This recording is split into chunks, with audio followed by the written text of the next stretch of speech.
you looking for a new whiskey adventure? Then climb in and buckle up. Get ready for one hell of a ride on the Whiskey Trip podcast with your host, Big Chief. Join in as he and his guests explore whiskey and dive into whiskey stories from around the world. Now here's your host, Big Chief. Folks, you know, here on the Whiskey Trip, we celebrate more than just the pour in our glass. We celebrate heritage, tradition, and the stories that make this country what it is. That's why I'm proud to tell you about our friends at the Heritage Flag Company.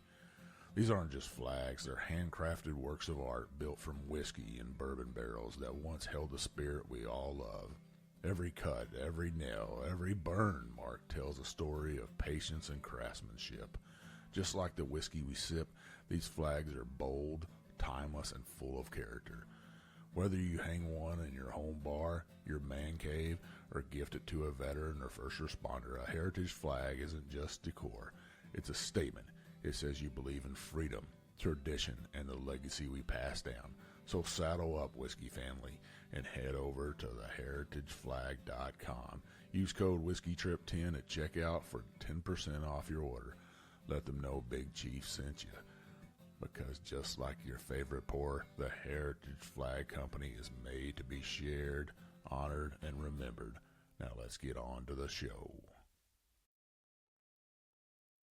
Hey, it's old Big Chief, and yeah, you're taking another ride on a whiskey trip. And folks, me and Miss Viv, we drove up to the hill country yesterday. A little bit of rain on our drive.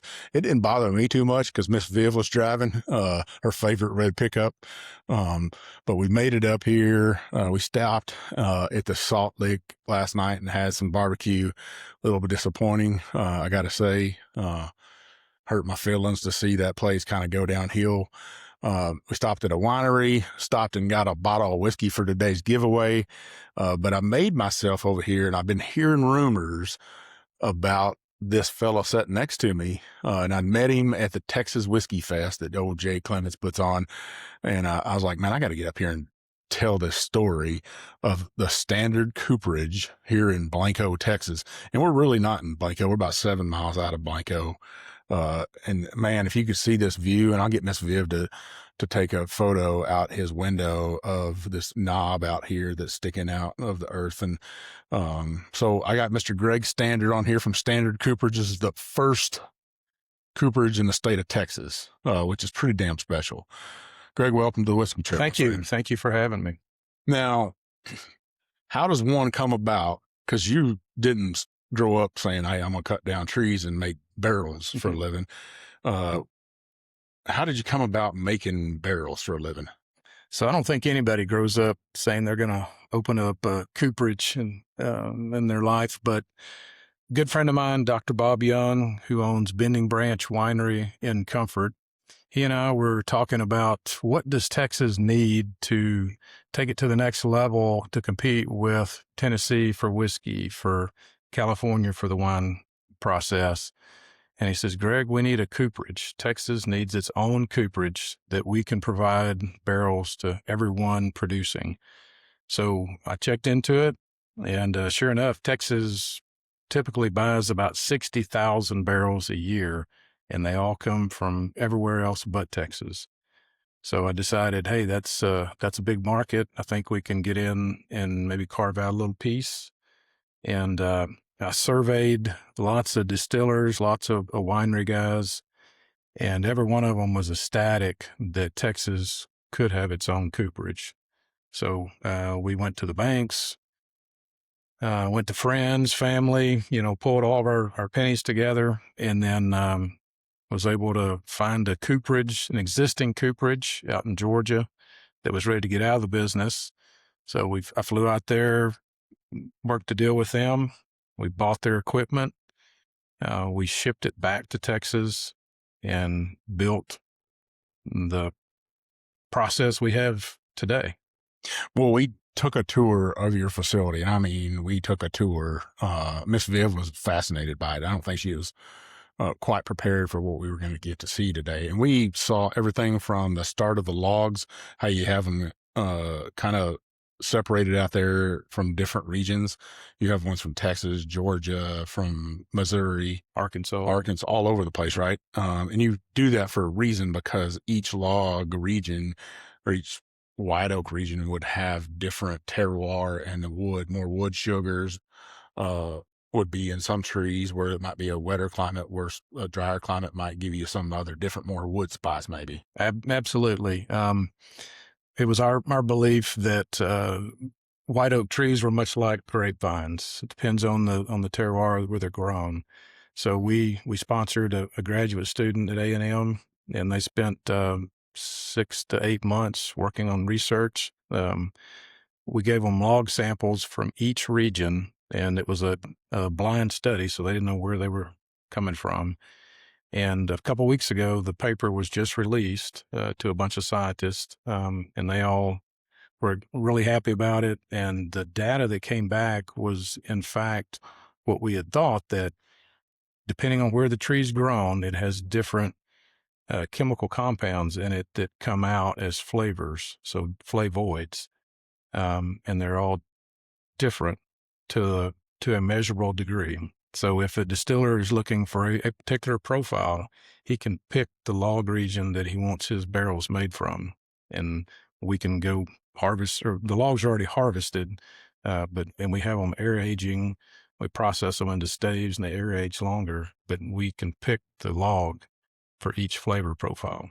Wow. I mean, it's a lot of thought process that goes into that. Did you get like a class or something before you started this? No class. What I did do, though, as part of the process of starting up the cooperage, is I went to loggers, directly to the logger, not to a log mill, and asked them, hey guys, would you sell me in Blanco, Texas, white oak logs? And they said, sure. What percentage of non-white oak logs will you allow in the stack? And I said, what do you mean? They said, sure, all the other cooperages allow 20% of non-white oak logs.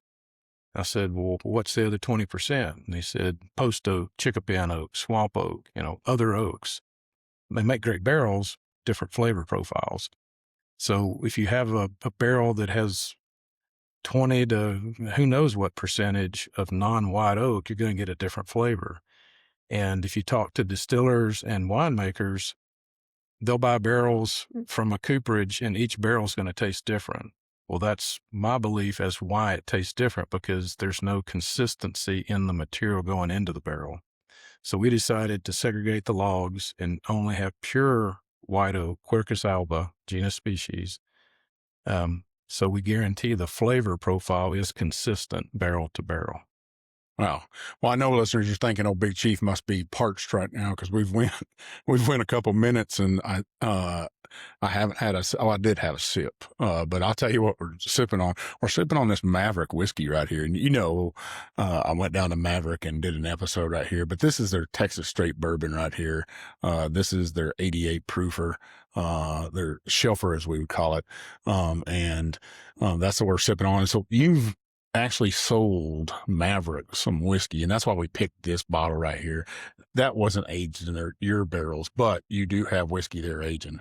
Barrels, yes. They bought a big pile of barrels, maybe a couple weeks back, and they'll be aging some of their product in it, and we'll look forward to seeing how it comes out. But it's exciting. Well, I'll say cheers to you. Let's drink some whiskey together. Cheers. Cheers. Right.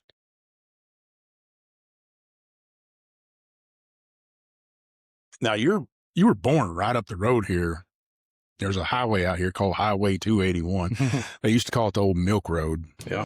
In Texas, trucks would be running up and down this road quite frequently. Little dairies. My step uncle actually had a dairy in a place called Evant, Texas. You're very familiar with, or outside of, in Lampasas County. Right. Right. And that's where I grew up, out there on a place called Bennett Creek. I'm imagining Bennett Creek's probably got some water in it today. I bet. We've had a lot of rain. A lot of rain coming in here and stuff, and low water spots. You got to watch where you're driving and stuff. And Greg and I had a conversation about that, and he said it's safe. So we jumped in the old red chariot and rolled on out here. Well, I think listeners, that whiskey drinkers, they believe that the barrels all have to come from Kentucky for some reason, or that makes the best whiskey, when really even the barrels in Kentucky aren't from Kentucky. Typically, they're from all over the United States, Minnesota, Arkansas, Missouri. Right. That's a big cooperage there. But barrel bacon's been around for a long, long time. The Celts of Europe. And I know a lot of people are thinking Irish Celtic, but the Celtic folk of Europe are the ones that first, I think 380 AD is when they first made the first barrels, they think. And I'm going to pop up some historical photos. But before that, they were putting everything in clay pots. But they figured they could put wet products and roll them around a lot easier and transport them in barrels. Mm-hmm. And then when the Romans invaded all of Europe, they're the ones that took it to another step and made coopers. And coopers back then were making more money than most people were making, that because they had what everybody needed to store their barrels in, to age their wine in. Aging whiskey didn't come until the late 1800s, late 1700s, early 1800s. Nobody knows when the charring process happened. What's your theory on the charring process? Charring process, my understanding is it was an accident. They were drying the barrels because when you form a barrel, you have to heat, steam to soften the oak to be able to bend it. And during that process, the barrel caught fire and charred. And so the guys was, okay, well, let's see what it does. And they put the whiskey in it, and it came out really flavorful, gave it some more color. And so they decided all whiskey's going to go forward with charred barrels. Yeah, that's my understanding of it. So I got a different theory about this, and I've been saying this for the longest time, probably around 7 or 8 years now. I think, when wood comes into America now, you have to heat treat it. And the reason you heat treat it is to kill any parasites or insects inside the wood. And if you don't do that, we're going to have an invasive species here. When we were up in Ohio, we had property there, and we had a wood lot. Our property was more just these giant ash trees, but they had this Asian longhorn beetle up there that had come in crates that wasn't heat treated properly, and that's how they invaded. But I think the barrels they were making, they had to heat treat some of them to make sure you didn't get like weevils and stuff inside your food, because they stored grain in there. They stored all kinds of stuff in there. I mean, that's certainly possible, but you saw the barrel making process earlier today. Even back then, they didn't have steam, but when they would heat the wood to get it, make it bendable, they'd make fires similar to what we use for our toasting charring, and they take wet moss and they soak the outside of that wood, which is the moisture, so it softens the wood. The heat helps limber the wood up to get those staves to bend in the shape that they wanted for a barrel. So doing that, they have to do that over a fire, just like we did. I mean, the process we're using is nothing new. There's no new science with it. It is an old, thousands of years old. I can't even imagine making barrels by hand. Because how many pieces of equipment do you have out there? Do you know? 58.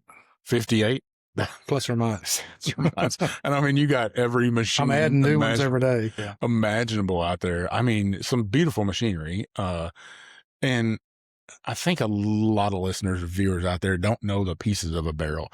So let's walk us through the process of the different parts of the barrel, how you put it together. From the beginning? Yeah. Okay. So we talked about logs. Logs come in from all over the U.S.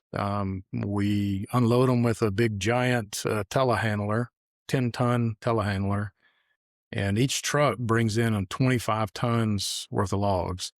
And typically a good size stave log is about 2 tons per log. So we're getting 24 to 25 logs per shipment.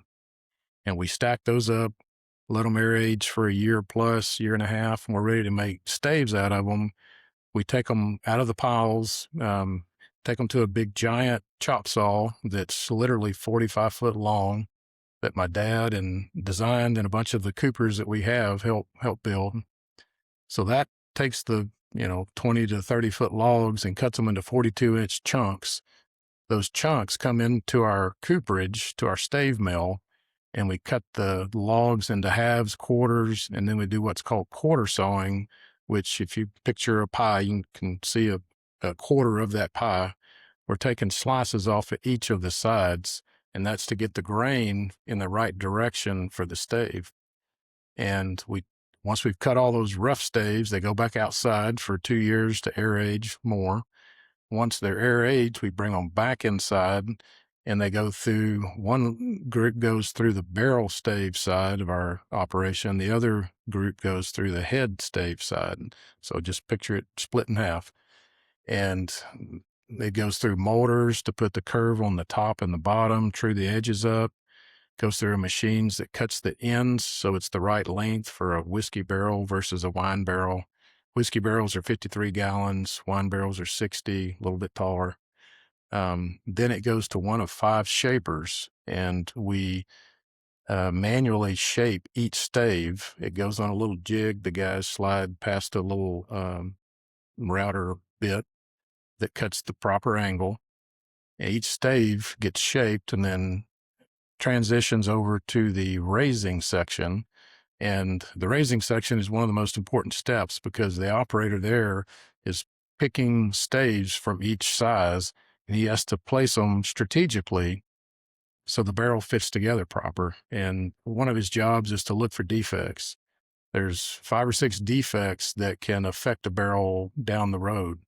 What we've found is it won't cause a leak right away typically, but 6 months, a year, year and a half later, that distiller's in his rick house is going to be seeing sap, leaking out of his barrel. So we're doing everything we can to give that distiller a barrel that will not leak in his time. I really love those different pieces that you're putting together, and you're almost just about halfway to that. And we're watching that process down there, and you're talking, your barrel maker down there, your cooper, he was sitting there like looking at the staves, he's looking it over and inspecting the hell out of it. That's a critical step. I mean, and I could sit there and pick some of the stuff out they hadn't marked, and I was like, oh, I can see the knots here. I can see where some tore off right here. It wasn't such a perfect stave, right? And I love to see that. And listeners, if you can hear, we are in the cooperage in here. We're just in Greg's office, and there's all kinds of stuff that's going on out there. They're physically making barrels. This is Wednesday. Is it Wednesday or Thursday? It's Thursday morning. And they're out there just working their tails off. It's hot out there too. It is hot, especially when we're steaming, toasting, charring, and the noises. People say they're noises, but I'm in here at my desk doing whatever. And when those noises stop, that's when something's wrong. I got to get up and go out and see what's broke today. I talked to a guy that had run cooperages for 30, 40 years, and he was just calling to see what we were about. And I said, well, right now we're fixing machines. He says, Greg, welcome to the cooperage industry. He says, every day machines will break. That's just part of it. Yeah. So what happens after he selects all the staves and gets the barrel put together? So once the barrel is raised, it looks like a blooming onion, and it's set upside down over steam vents. And once we get all the barrels in the steam vent area, we put bags over the top of them, and we have a 250 degree Fahrenheit boiler, produces steam. They'll set on those for an hour and a half, and that's to bring the wood up to temperature, up to 250 degrees, and also soften the wood with the steam. And after it's steamed, it comes off and goes through a series of big mechanical, hydraulic machines that shape the barrel. It takes it from a blooming onion, squeezes it down to the barrel shape that you know and love. Once it's shaped, the barrels go on our fire area where we're using natural wood for our fire, and we'll toast the barrel to whatever level the client wants, which is typically for whiskey, it's normally a medium plus toast. And then we'll char it after it's been toasted. The toasting brings the flavor profile to the surface, and then the charring locks it in. And typically most whiskey guys like a number 3 char. We're also, in our steaming process, we use nothing but rainwater. So you have no chlorine chemicals from city water, no hardness from a well. It's just pure H2O touches the barrel. And our toast char process is pure white oak scraps that are out of our leftovers. And the end result is a barrel that is pure and clean. There's no off flavors added to the process. So are you glad it's raining the last couple of days to fill up your containers? Absolutely. In fact, yesterday the guys came and told me, boss, the water tanks are overflowing. So we are full. We have 110,000 gallons of rainwater out there. Really? Yeah. Is it in a cistern, or how did you store it? Two big tanks. Two big tanks. Yep. Above ground tanks. Yep. I must have missed that driving in. I was thinking about other things when we drove in. My mind was focusing on other areas. You'll see them when you go back out to the parking lot. They're hard to miss. So, you guys are making 53-gallon barrels today, but you do make smaller barrels. We have the ability to make 30-gallon barrels and 109-gallon barrels. But right now, 97% of our orders are 53 or 60. So we have to kind of shut down and retool to make the other size barrels than those two. But those two can be made on the same equipment, same settings. One of the things that irritates me a little bit is everybody's like, oh, well, that distillery doesn't use 53-gallon barrels. And I'm like, well, first off, before World War II, a lot of distillers used 48-gallon barrels. It wasn't until after World War II to where everybody shifted to the 53-gallon barrel. Even Kentucky distillers before World War II were using 48-gallon barrels, and George Washington was using 30-gallon barrels and smaller to transport his whiskey in. And it depended on the distiller and their size, but most the giants before World War II was using those 48-gallon barrels, and then they had a wood shortage because of the war. And everybody was on rations, so they went to that 53-gallon barrel. You put 5 more gallons of whiskey in there, right? Or 200 liters of whiskey in there. A lot of people don't know the liters. But it wasn't until then that really people thought about that. And whiskey wasn't transported in barrels for the longest time. It'd be in a ceramic jug, just the white whiskey. Mm-hmm. And then, the barrel comes about, and it was used for transport for all kinds of stuff. For maple syrup, for sugar molasses, cane syrup, for rice, for wheat, whatever you could transport it and put it on a ship. You're a sailor too, so you understand those of loading barrels and stuff. But that 53-gallon barrel didn't come around until after then. There was no 1968 Barrel Act or anything. Everybody just kind of decided on that standard barrel cask. And it was really the winemakers. They tried to impose it on the winemakers, and they were like, no, we don't want to go to a standard. But most of them, by that time, it really wasn't needed because everybody was already at that. Yeah.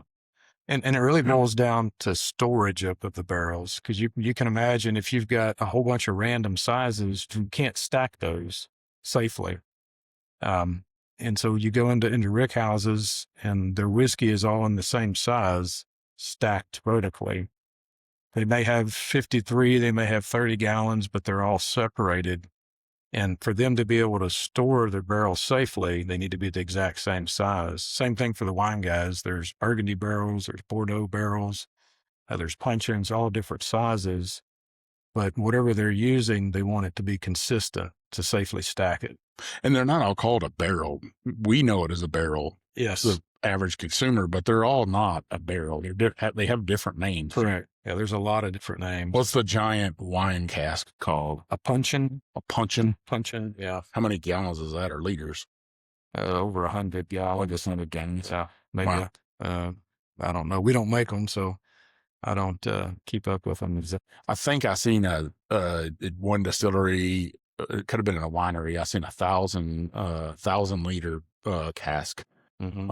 And I was like, man, that thing is humongous. How much whiskey could fit inside that thing? Yeah. A whole lot. Yeah. So how many Texas distilleries have contracted with you right now to say, hey, we love the idea of a Cooper in Texas? I probably couldn't give you an exact number because it's changing every day, but probably we have barrels sold to maybe 20 to 25 distilleries and probably that many wineries in the state. Really? And barrels on order. Now let's tell our viewers out there, and hopefully there's distillers and some wineries listen to Old Big Chief, right? I might have a few friends in the industry. Why would they want to buy from you? Could you save them money? Absolutely. With all the barrels coming in from out of state, there's a shipping cost with each barrel, and it ranges depending on the quantity of barrels that are being shipped, anywhere from $15 a barrel up to $35 a barrel. So what we've decided to do is we're not requiring our customers to sign contracts. So if they, in a lot of most cooperages make them sign a contract so they can lock them in for a year. And consequently, you've got a lot of distillers that have barrels sitting around that are just drying out, going to waste. So we said, hey, we're from Texas. We live here. We're born here. Fifth generation Texans, is we want to be supportive of our local neighbors. So we're delivering barrels to our neighbors for free. The price of our barrels is very competitive to anybody else they're buying from out of state, but they're saving the shipping cost. We have our own truck. Our coopers that build the barrels actually load the trucks, drive the trucks, hand deliver the barrels that they just made to you, the end customer.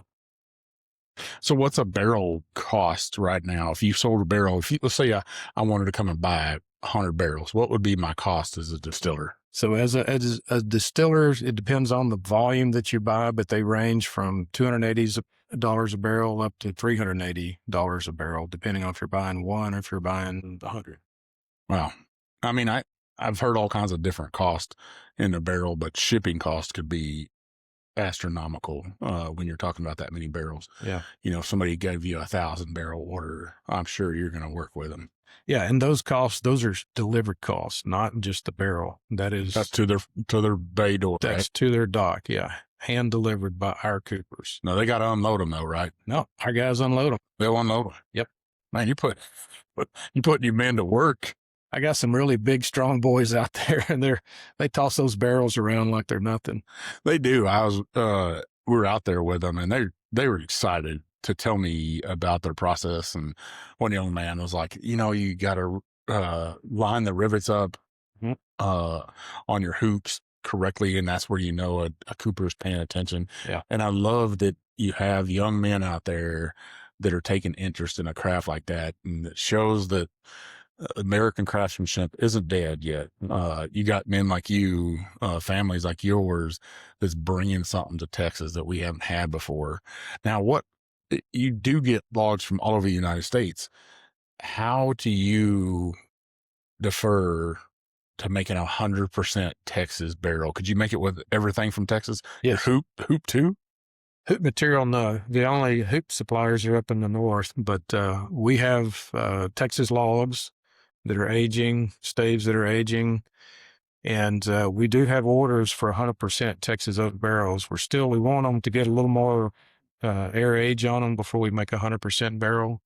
But right now we've got a really sweet barrel that is 3.5-year-old North Carolina oak blended. That's the barrel, and the heads we're making out of Texas, and that's making a wonderful flavored barrel. We've had, in fact, Still Austin released some whiskey here maybe a month or so ago, and they had a sellout with it, and it's really, really popular. It has some really good flavors.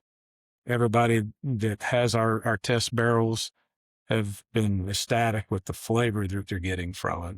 We've had Maverick, Ranger Creek. We've had Milam and Green, Real Ale, Andalusia. All those guys are really excited about the flavors.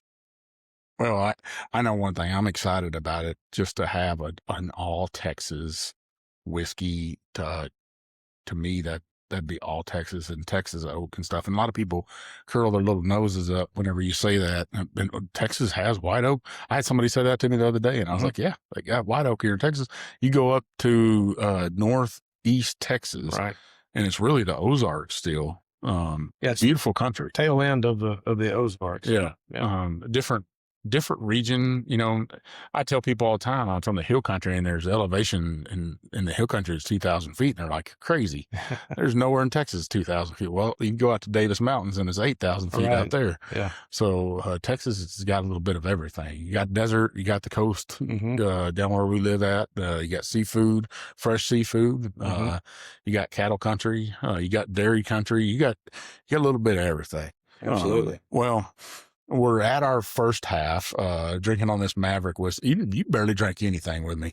I was like, this man's going to drink me under the table. I still have to work today. Being from well, we don't want you going out there and handling any machinery and stuff. No, right? I got young guys for that. I'm too old and hooked down to throw barrels. Well, you were out there putting the head together for me and just doing all kinds of stuff. And I love that the CEO, the man that owns the company, is out there and knows the process too.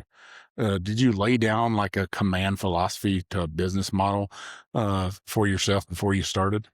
Not really. I'm a very hands-on and involved person in the businesses, but for me since we're starting up something that's never been done before, I had to design the building. I had to lay all the equipment out. And I had help from the master cooper that owned the equipment that we purchased.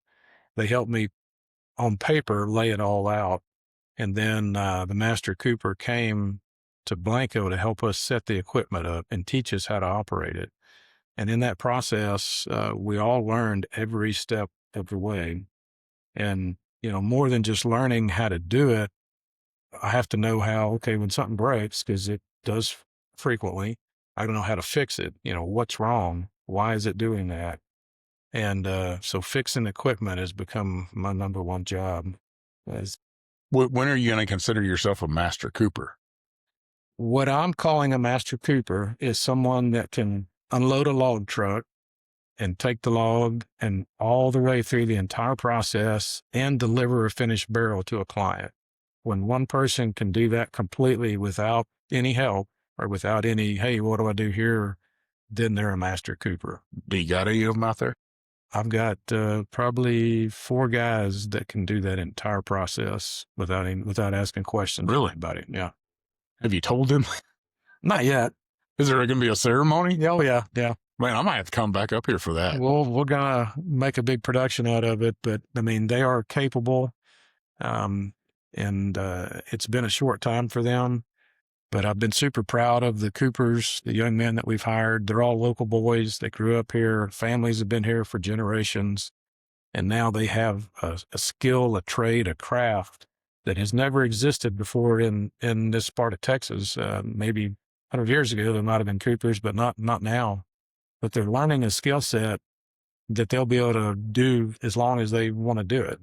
I dug a little bit. I could not find any record anywhere. And I dug pretty deep that there was a Cooper in Texas. Now, there was a Cooperage in New Orleans, so I would assume in the 1800s at some point they were probably getting their barrels from there. There's a big stave yard there too. Alker is the place. There's a distillery down there called Old Alker. But man, we might have to get some of your barrels over there. I'm sure he would love that. When I started this, I thought, okay, I will stay exclusively in Texas as long as Texas will support me. But hey, I'm not opposed to giving neighbors next door a few barrels. Well, hey, a man comes with a stack of money. Sometimes it'll bend your arm a little bit, right? Right. But they are our neighbors. Yeah. And I'm excited to, like I said, to taste your whiskey, the whiskey that comes out of the barrel. A lot of people say 80 to 90% of the flavor in whiskey comes from barrels. Have you heard that? I've heard anything from 50 to 90%. And that is very true, because White Dog has a flavor, and that's about as far as you can take it. And when you put it into the barrel, depending on the toast char level, you get different flavors. You get vanillas, almonds, maple, cinnamon spice. You get all kinds of flavors. And so when the distiller picks his toast char levels and the wood, whether it's from Missouri, whether it's from North Carolina, now whether it's from Northeast Texas, you're going to get a different flavor profile. I love it. Well, on the second half, listeners, we'll dig into that a little bit. We'll dig into that second part of barrel making after it's charred, talking about the head itself and all the other processes that Greg here has to put into it, because they do put a lot of work into these barrels. I'm telling you, those young men are out there just going to town. I can hear pieces of equipment out there. They must be making hoops right now. But listeners, you stick with us. We'll be right back. The Whiskey Trip is proudly sponsored by Guardian Coins, a veteran, family-owned and operated company that understand what it truly means to honor service, story, and tradition. Guardian Coins just doesn't make the challenge coins. They craft symbols of pride, legacy, and camaraderie. From military units and first responders to distilleries, brands, and special events, every coin is designed with purpose and built to last. Here at the Whiskey Trip, our official Whiskey Trip Challenge coin was brought to life by Guardian Coins, and it represents exactly what this ride is all about. Craftsmanship, community, and sharing a great pour with amazing people. From custom artwork to flawless finishes, Guardian Coins works with you one-on-one to turn your vision into something tangible, something you can hold, collect, and pass down. So if you're looking to create a coin that tells your story, whether it's from your unit, your brand, or your next big milestone, trust the folks who know how much that story matters. Visit Guardian Coins on Facebook and tell them Big Chief from the Whiskey Trip sent you. Now pour something good and let's get back to the ride.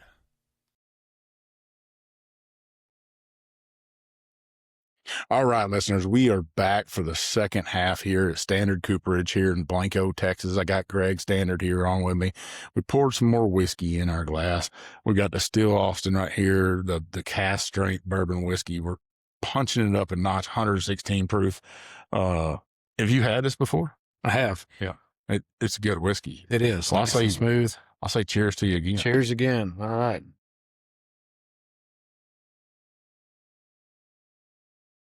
Yeah, that cast strength. You know, I think you got different levels of whiskey drinkers, and I'm a cast strength drinker. Same here. No ice, no nothing. Just let me taste the whiskey. I want to know how. I want to know how that barrel tasted. I want to know how that whiskey tasted. Well, before we went to the break, we were talking about that, about the different what the barrel brings to it. Some people say 50, like you said, but all the way up to 90%. We finished talking about barrel parts and barrel making after you charred the barrel. And you are not using gas or anything. Nope. You're using pieces of barrel to make Scrap your fire. white oak. Yes. Yeah. And how many barrels can you char at one time? 20. 20 barrels. Mm-hmm. It's hotter than Hades down over there. It is. And when we have all 20 going, the guys have to be on their toes, because you saw them when that barrel catches fire, it has to roll off. And they count seconds, and the seconds from a char number 1 to a char number 4 is very little. We do 8 seconds for a char 1. Char 4 is 14 seconds.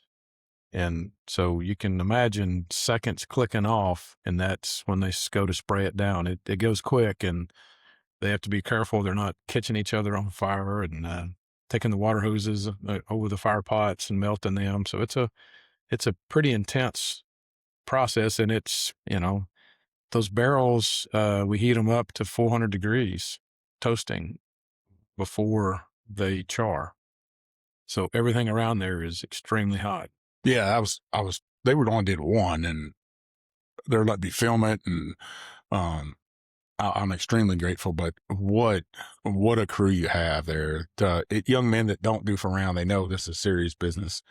We were talking to each other about, I was trying to get them to visit this new Facebook group I have called Taking the Whiskey Ride. Now, listeners, if you want to find more content from the Whiskey Trip, you want to see what distillers are doing, you want to see what cooperages are doing, come into that Facebook group and join us.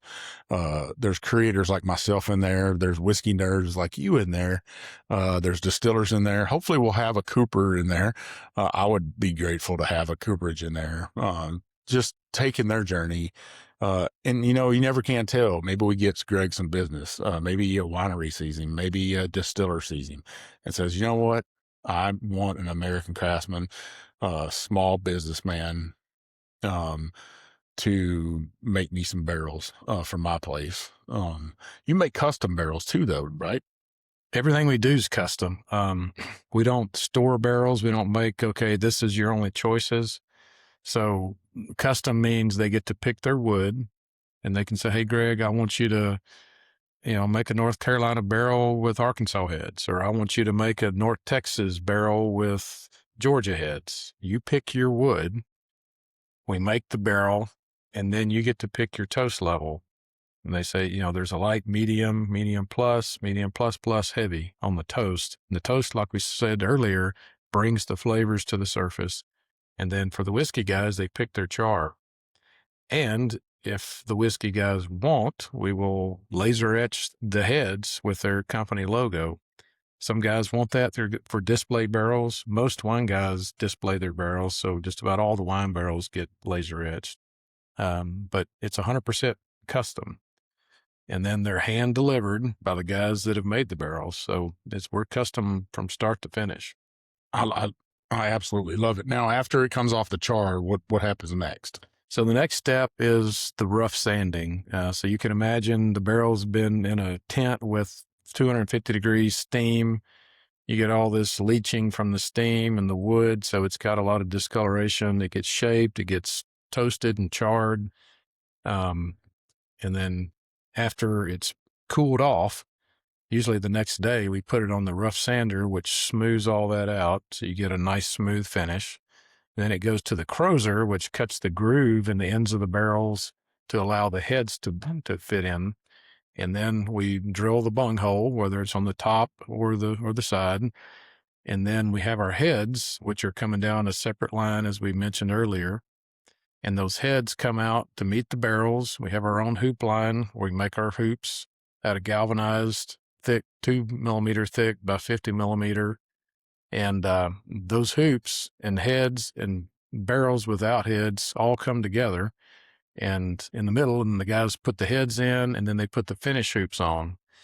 Once the finish hoops are on, all sealed up, they roll over to the test station, and we test them with rainwater and air pressure and check for leaks, make sure there's no leaks.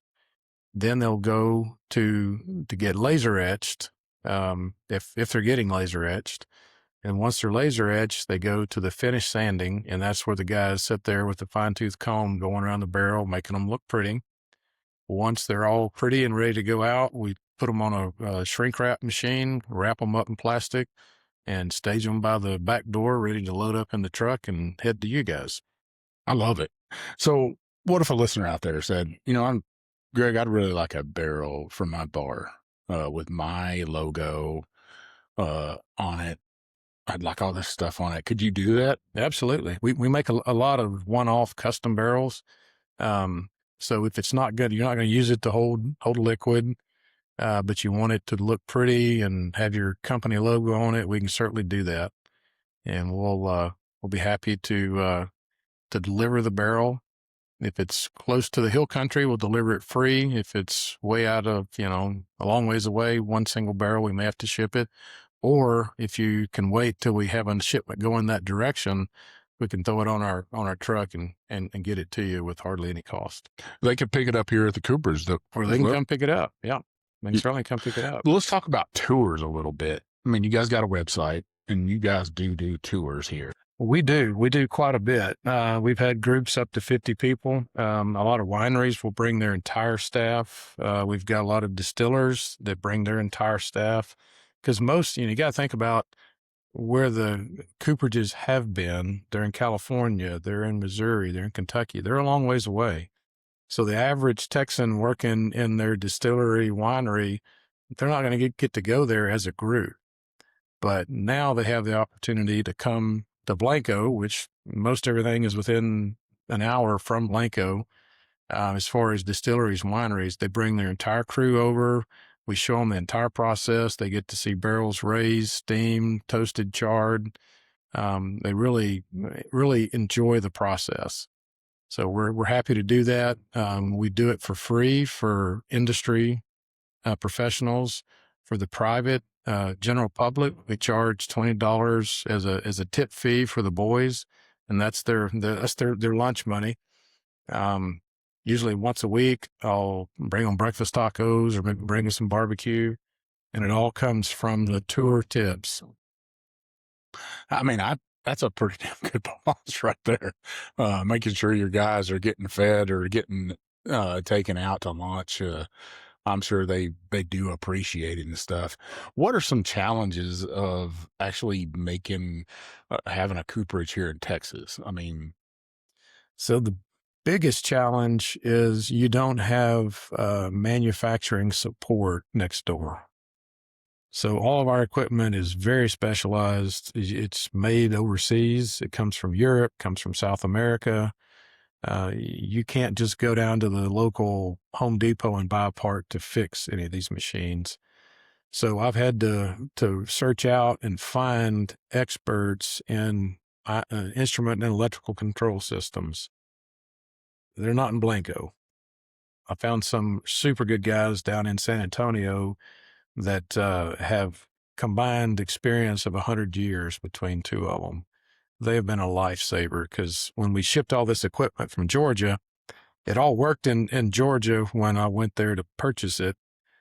My dad and two of my cousins were all from the petrochem industry. We went up there, spent 3 weeks, the four of us, disassembling, 58 pieces of equipment, loaded it on 8 18-wheelers, and then trucked it back to Texas. Didn't think about bouncing down Interstate 10 on an 18-wheeler, but all this equipment, when it got to Texas, didn't want to work because the control systems, the contactors, the relays, the circuit panels, all got their brain shook out bouncing down Interstate 10. Yeah. So anyways, we hooked it all up, flipped a switch, nothing. And so who do we call? That was a challenge. So I brought these I&E guys in, and they went through there in just minutes, figured out what was wrong. So, okay, Greg, you need to order a new this, a new that. So having technical support in your backyard was a challenge, but the instruments part of it was solved. The mechanical part of it, the pieces, the parts that are made in Germany, well, you can't order that and it show up the next day when your machine goes down, because when one machine goes down, the whole process might stop. So I found some machinists in the area, a couple, three, that have been lifesavers. They've, worked weekends to make a certain part that you can't buy anywhere. And so it's been good. Well, let's talk about different styles of wood besides white oak. A lot of people are finishing whiskeys on different oak right now, and some people are just sticking the wood inside the barrel, right? Right. And you show me some trade secrets of wineries out there of stuff that's sticking barrels to get more use out of the barrel, right? Really, the liquid's just sitting in there as a container, and then you're having to stick more wood in there. But what happens when somebody wants to make an Amburano barrel, or they want to make, like I had asked today, a Himalayan oak barrel out of India? What happens when somebody wants to do something like that? So for exotic oaks that aren't available on the general market, we can ship in wood from anywhere in the world if it's enough volume, because we have to fill up a 20-foot shipping container. And we're not far from the Port of Houston. I say not far, we're a 4-hour drive from Houston, but that's not far. Not far in Texas. Not in Texas terms, but most products that get shipped from Europe come into California. So they have to go through the Panama Canal. It's twice the length of shipping to get to California, and then they get trucked overland to Texas. So we prefer to ship into Port of Houston, and we'll go down in our own personal delivery truck, 26-foot box truck, pick up the materials and bring them back to our cooperage. So we really have no limitations on the region of wood that we get. Right now I'm working on sourcing wood from France and the Hungarian countries, Slovenia, Croatia, because I have customers that want that specific region. And when we're talking oak species, which in America we have Quercus alba. That's our only white oak that we make barrels out of. And European, you have two different species. You have Quercus robur and Quercus petrea. Those are the two species of white oak that is in Europe, and we can bring them all in. I love it. I mean, is it different working with them exotic species of oak that are not native to America? Is it harder to work with them? So it's actually all the European woods. They don't bandsaw. What you saw the big giant bandsaws we have. They have the luxury of having wood that will split in straight lines. So they actually, what you saw the quarter sawing, we take a whole log, cut it in half, and cut it in quarters with bandsaws. Our American oak is, I guess like most Americans, are a little hard-headed. It won't split straight. Yeah, it's crooked. Yeah. So we're all leaning left or leaning right, whatever. But the European wood split straight down the middle. So they actually use the old hydraulic wedges to split the wood in half and then split it into quarters.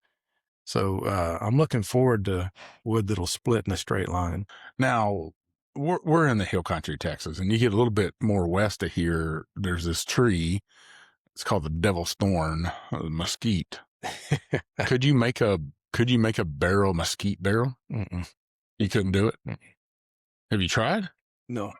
I've never heard of Texas saying you can't do something. You can't make a barrel. You can make a head out of mesquite, but not a barrel. Not a barrel. Why not? Because the grain structure is not straight enough. We have a hard enough time with our American oak with the grain being the right direction. Mesquite is all over the place, and it is porous. But we can, out of a big enough mesquite tree, we can probably get enough pieces to make a straight head because the pieces are a lot shorter. Yeah. Could you make a little short barrel, 15-gallon barrel? Possibly. Yeah, we're not set up for that at the moment, but 30-gallon. We can do 30s. Yeah. So could you make one out of? I'm curious. We could make a barrel out of it for sure, but I wouldn't guarantee its watertightness. Oh. My brain's rolling right now with stuff. What about a lot of distilleries out there? There have been some distilleries that use cypress as fermentation tanks. Has anybody asked you to make fermentation tanks yet? Not yet, but we did make a whole bunch of barrel inserts out of a lot of different woods for Dr. Bob Young, who we spoke about earlier. He's a pioneer in testing different oaks, the flavors that it gives. So we made cypress. These are Texas woods: cypress, pecan, post oak, mesquite, of course, white oak. And I think he had some cedar. And we toasted all. We made cubes, like you talked about the inserts, but we toasted all of them, and some of them smelt so rank you would not ever want to put them into a product. So basically, you can think about the woods that make good barbecue wood, flavors that you like to taste. You can do inserts out of those woods, and the taste in the barbecue, you can translate that to taste flavors into the product. I mean, I'm a hill country boy, so pecan to me is the king for barbecue. Pecan, Bob's research showed pecan was nice. Post oak was real nice. Mesquite was so-so. Cypress was nasty. Well, it depends. Maybe it's the kind of water it's in. I don't know. But as far as flavors, sure, that you want to drink. But I mean, we can do anything with a wood. We've been asked to make live oak barrels. Unfortunately, live oak, there's not 36 inches of a live oak tree that's straight anywhere in the state of Texas. Post oak, yes. We have a bunch of post oak trees out there aging that we do plan to make some post oak barrels for some specific clients. I wonder, well, I was going to say maybe an American whiskey or something, but I imagine most of that's for wine. Both. For both. Yeah, right? both. Well, I love it. I love different imaginations coming to life and, people's ideas being brought to the table and actually coming to fruition. I'm always thinking outside the box of because whiskey can be a hard thing to sell. If it's just the same old straight whiskey all the time, somebody like me gets bored with that. I need to challenge myself a little bit with higher proofs or different flavors and I think it's very interesting. Who wants the same old thing over and over and over and over in life? Exactly. And, of course, with the Texas Cooperage, whiskey barrels have always come from Tennessee, Kentucky, Missouri. I mean, for 100 plus years.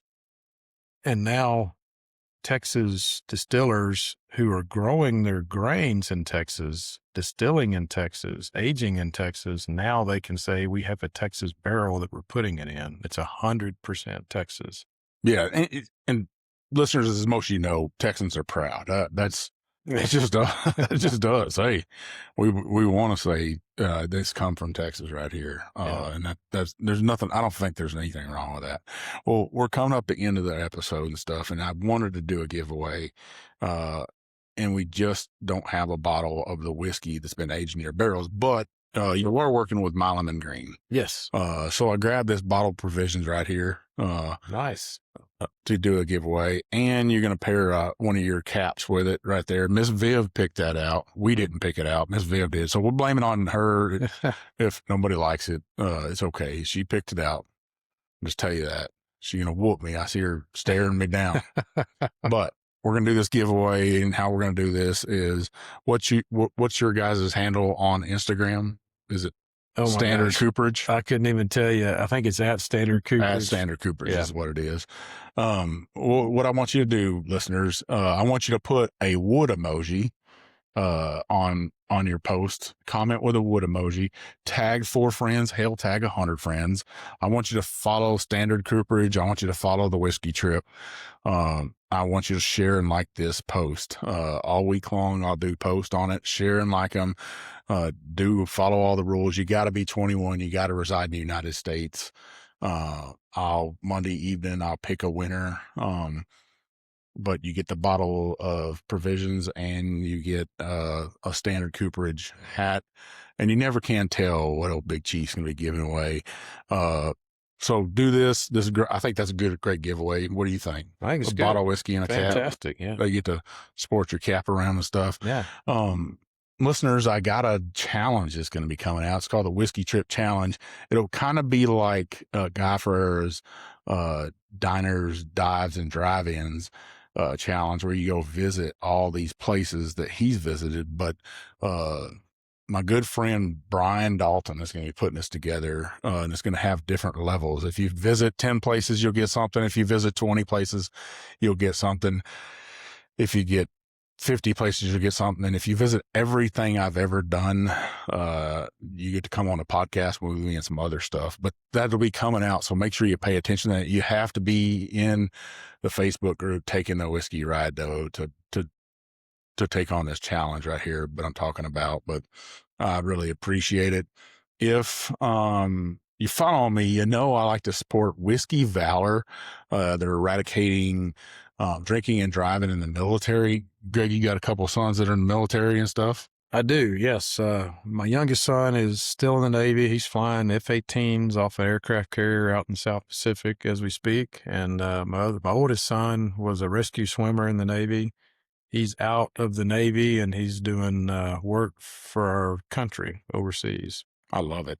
Well, look up Whiskey Valor Foundation. I got their QR codes up here right here for you, so you can check them out, their logo. But donate money to them with the QR code, $5, $10, $50, hell, $10,000. I know Lewis at the Whiskey Valor Foundation would take that. What they do with this money is they buy Uber vouchers for military members, for veterans like myself, to eradicate drinking and driving in our community. So I'd really enjoy the help, appreciate the help with that. I do enjoy that help from that, because me and Viv have taken an Uber ride from Whiskey Valor Foundation before. Also, if you're supporting me, support Frontline Heroes Outdoors.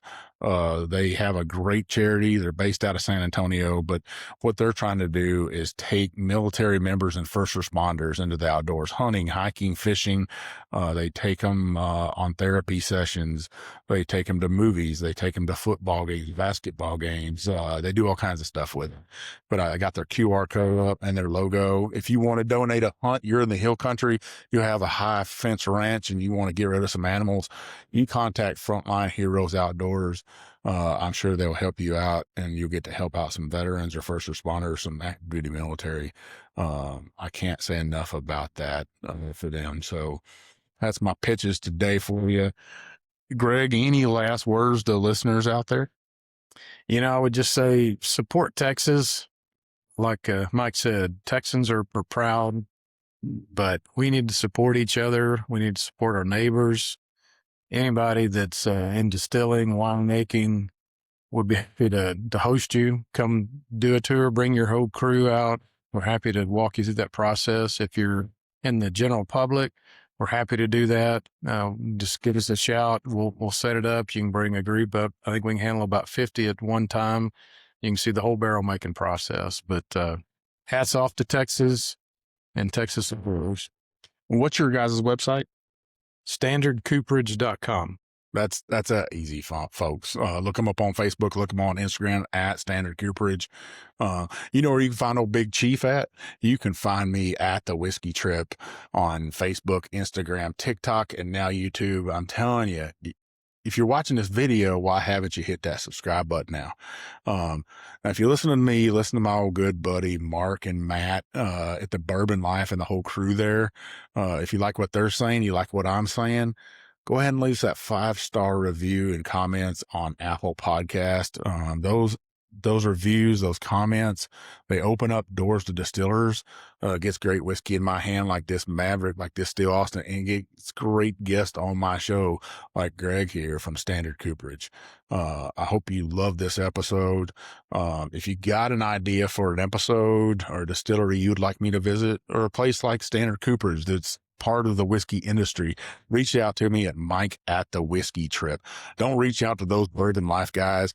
They don't travel like I do. I'm the guy that's going to go to these craft distillers, to guys like Greg, and tell the real story, the rest of the story, or the rest of the drama, as I like to say. I want to be the Paul Harvey of whiskey. So hook me up. Come check me out. If you're writing that review on Apple Podcasts, go ahead on Facebook and leave me a review as well.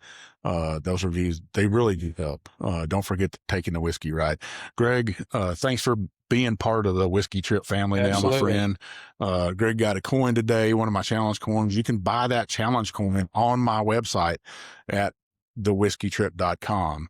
You can buy that challenge coin. You can buy a hat. You can buy a glass, or one of my Bourbon Bullshitter t-shirts.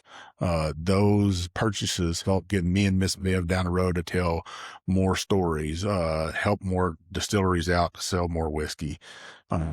Keep watching, keep listening. This is old Big Chief, and thanks for taking this ride with me, baby.